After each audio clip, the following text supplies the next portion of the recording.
Hello students, आज के इस वीडियो लेक्चर में मैं आपका स्वागत करता हूं। जैसे कि प्यारे बच्चों, आपका जो चैप्टर चल रहा है क्वाड्रिलेटर का है, अंतिम दौर में चैप्टर है, क्योंकि आगे की एक्सरसाइज इसमें नहीं है। और वैसे भी इस एक्सरसाइज के मैं आपको केवल पहले 18 क्वेश्चन ही समझाने वाला हूं। आगे क्वेश्चन नए सिलेबस के अनुसार डिलीट कर दिए गए हैं। तो मैं क्वेश्चन नंबर 9 के बारे में बात करता हूँ। इन ए पैरेललोग्राम ABCD, किसी पैरेललोग्राम ABCD में E and F are mid point of side AB and CD। किसी पैरेललोग्राम ABCD में E और F जो मिड पॉइंट है, E मिड पॉइंट है AB का और CD मिड पॉइंट है F, यानी कि E जो है मिड पॉइंट AB का है और जो F मिड पॉइंट है वो CD का है। तो मैं आपसे कहना चाह रहा हूं, मेरे पास ये ABCD कोई पैरेललोग्राम है। इस पैरेललोग्राम में जो E है ये AB का मिड पॉइंट है और जो ये F है ये CD का मिड पॉइंट है। So that the line segment AF, हमने A से F को मिलाया, एंड EC और E से C को मिलाया। यानी कि इस पैरेललोग्राम में मैंने पहले AB का मिड पॉइंट E लिया और CD का मिड पॉइंट F लिया। इस मिड पॉइंट को सामने वाले वर्टेक्स A से मिलाया गया और इस मिड पॉइंट को सामने वाले वर्टेक्स C से मिलाया गया। तो हमें कहा गया AF एंड EC, इस प्रकार जो हमें AB, AF और EC लाइन सेगमेंट दो बने हैं, डाइसेक्ट द डायगोनल BD, यानी कि ये BD को तीन पार्टों में डिवाइड करता है।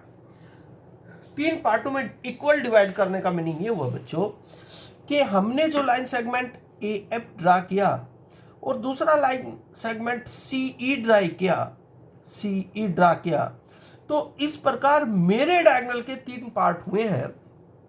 जो मेरे पास डायगोनल था BD, इसके तीन पार्ट हुए हैं। एक पार्ट BQ, एक पार्ट QP और एक पार्ट PD।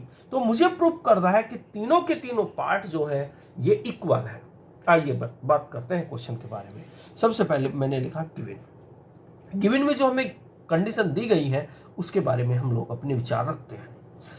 कहा है ABCD जे पैरेललोग्राम ABCD, ये जो ABCD है कोई पैरेललोग्राम है, ये बात हमें गिवन है।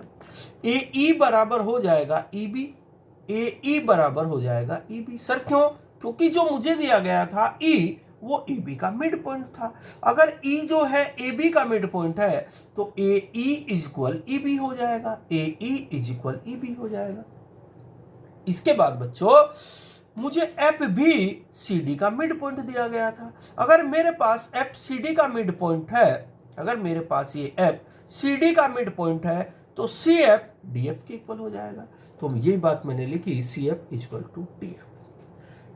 अभी तक मैंने सिर्फ ये लिखा कि जो मुझे गिवन है उसके बारे में मैंने बात लिख दी। अब मैं उस पर बात करता हूं जो मुझे प्रूफ करना है। मुझे प्रूफ क्या करना है बच्चों? मुझे प्रूफ करना है कि जो DF है इसके जो तो तीन पार्ट हुए हैं, एक पार्ट BQ, एक पार्ट QP, एक पार्ट PD, इन तीनों की लेंथ एक दूसरे के इक्वल है। इन तीनों की लेंथ एक दूसरे के इक्वल है। अर्थात मुझे प्रूफ करना है DP equal PQ equal QB, DP equal PQ equal QB, यानी कि मुझे तीनों इक्वल प्रूफ करने हैं। DP equal PQ equal QB। मैंने लिखा प्रूफ में चलते हैं। अगर मैं यहां प्रूफ लिखता हूं तो AB इक्वल CD, सर ये कहां से आया भाई? AB इक्वल CD इसलिए है क्योंकि ABCD पैरेललोग्राम था। किसी भी पैरेललोग्राम में अपोजिट साइड एक दूसरे के इक्वल होती हैं तो AB बराबर मेरा CD हो जाएगा। अगर ये पैरेललोग्राम है तो ABCD के पैरेलल भी है और इक्वल भी है। तो यही बात मैंने यहां लिखी, AB इक्वल CD और AB पैरेलल टू CD, यानी कि AB CD के इक्वल भी है और AB CD के पैरेलल भी है। अब बच्चों मैंने दोनों तरफ 2 से डिवाइड किया। सर 2 से डिवाइड क्यों किया? अगर मैं AB को 2 से डिवाइड करूंगा तो AB के दो पार्ट बन जाएंगे, क्योंकि मुझे E मिड पॉइंट दिया गया है। तो AB को मैंने 2 से डिवाइड किया, मैंने लिखा AB/2 CD/2। अब AB/2 का मतलब AE हो जाएगा और CD/2 का मतलब CF हो जाएगा। ए बी बाई टू का मतलब ए बी की हाफ और ए बी की हाफ ए ई है। सी डी बाई टू का मतलब सी डी की हाफ जो सी एफ है। तो मैंने प्रूव कर दिया ए ई सी एफ के पैरेलल है, वो सॉरी इक्वल है। तो ए ई सी एफ के पैरेलल इक्वल मैंने प्रूव कर दिया। मैंने प्रूव किया कि ए ई सी एफ के इक्वल है और मुझे पता है कि ए ई सी एफ के पैरेलल था। सर क्यों? क्योंकि ए बी सी डी के पैरेलल है तो ए ई भी तो सी एफ के पैरेलल होगा। अगर मैंने प्रूव कर दिया कि ए ई सी एफ के इक्वल है और ए ई सी एफ के पैरेलल भी है तो मैं कह सकता हूं कि ए ई सी एफ एक पैरेललोग्राम है, जो बात मैंने यहां लिखी है। अब प्यारे बच्चों, ट्रायंगल ए पी बी में विचार करते हैं। अब जरा ध्यान से देखेंगे, ए पी बी अभी मैंने प्रूव किया कि ए ई सी एफ एक पैरेललोग्राम है। अब मैं ट्रायंगल ए पी बी के बारे में बात करता हूं, ए पी बी के बारे में बात करता हूं। अगर मैं ए पी बी के बारे में बात करता हूं तो E is mid point of A B. जो ई है मेरा ए बी का मिड पॉइंट है। और अभी मैंने प्रूव किया कि जो ई क्यू है, अगर ई मेरा ई जो है मिड पॉइंट है ए बी का और ई क्यू जो है ई क्यू ए पी के पैरेलल है। सर क्यों? अरे भाई अभी तो प्रूव किया था ना कि ए ई सी एफ पैरेललोग्राम है। अगर ये पैरेललोग्राम है तो ई क्यू ए एफ के पैरेलल भी तो होगा, ए पी के पैरेलल भी तो होगा। अगर ई क्यू ए एफ के पैरेलल है और ई मिड पॉइंट है तो इसका मतलब क्या हुआ? इसका मतलब ये हुआ कि जो बी क्यू है, क्यू इज यानी कि ई क्यू जो है बच्चों, ई क्यू ए पी के पैरेलल है और ई मिड पॉइंट है तो इसका मतलब ई क्यू जो होगा वो ए पी के पैरेलल होगा। ई क्यू जो होगा ए पी के पैरेलल होगा। तो मैंने आगे लिखा so Q is mid point of A B. अब आप एक काम करना है, इसकी इमेज मैंने पहले से आपको सेंड कर दी है, उस इमेज को सामने रखना।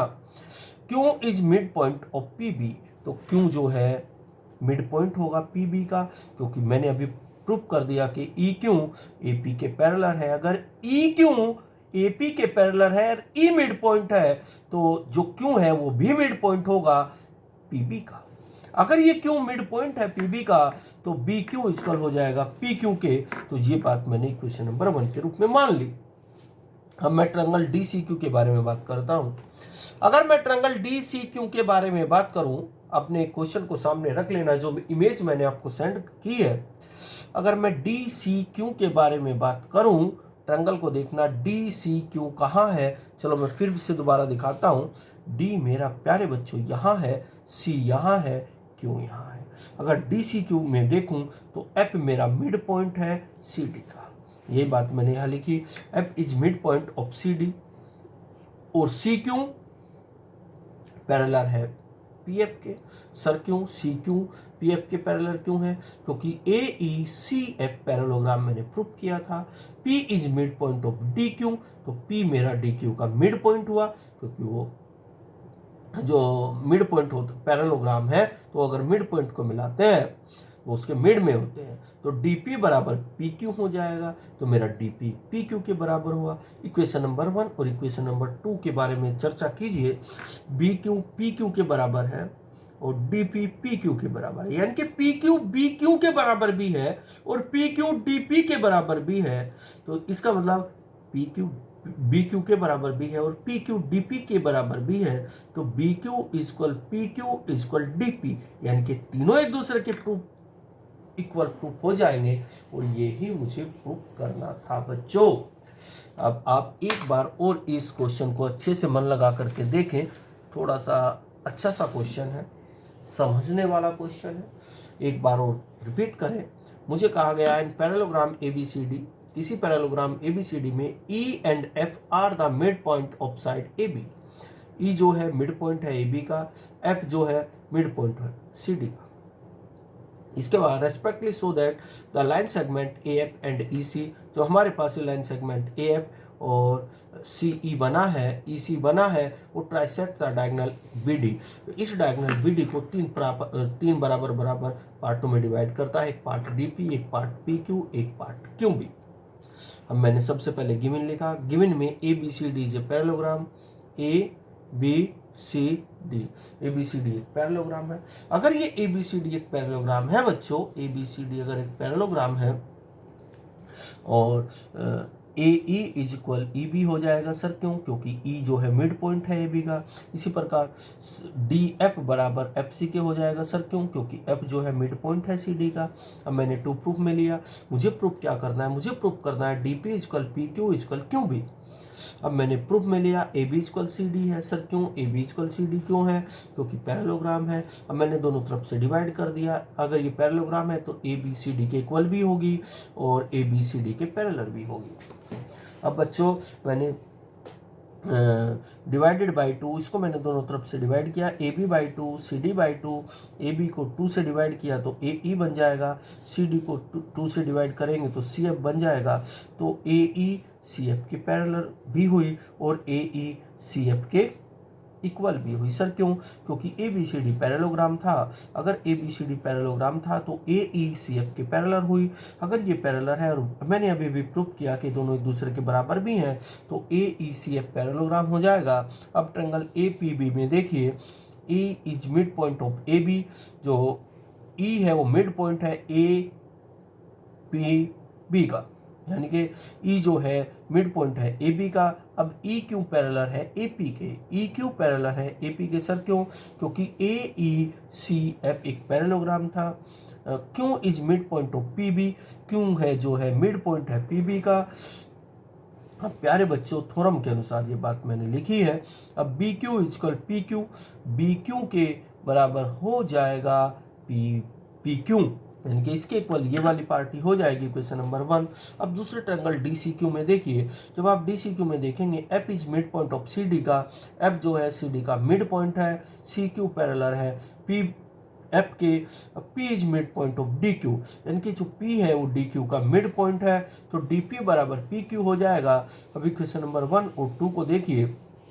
इक्वेशन नंबर 1 में BQ इजकल PQ लिखा हुआ है और इक्वेशन नंबर 2 में DP इजकल PQ लिखा हुआ है। मैं लिख सकता हूँ from 1 and 2 DP is equal PQ is equal BQ, यही मुझे प्रूफ करना है। इस क्वेश्चन को प्यारे बच्चों मैंने आपको 2 बार इस उद्देश्य से समझाया है कि आप इसको 2 बार खुद भी देखें, तब जाके, थोड़ा मुश्किल सा क्वेश्चन था, तब जाके आपको पूरी बात समझ में आएगी। Okay students, bye.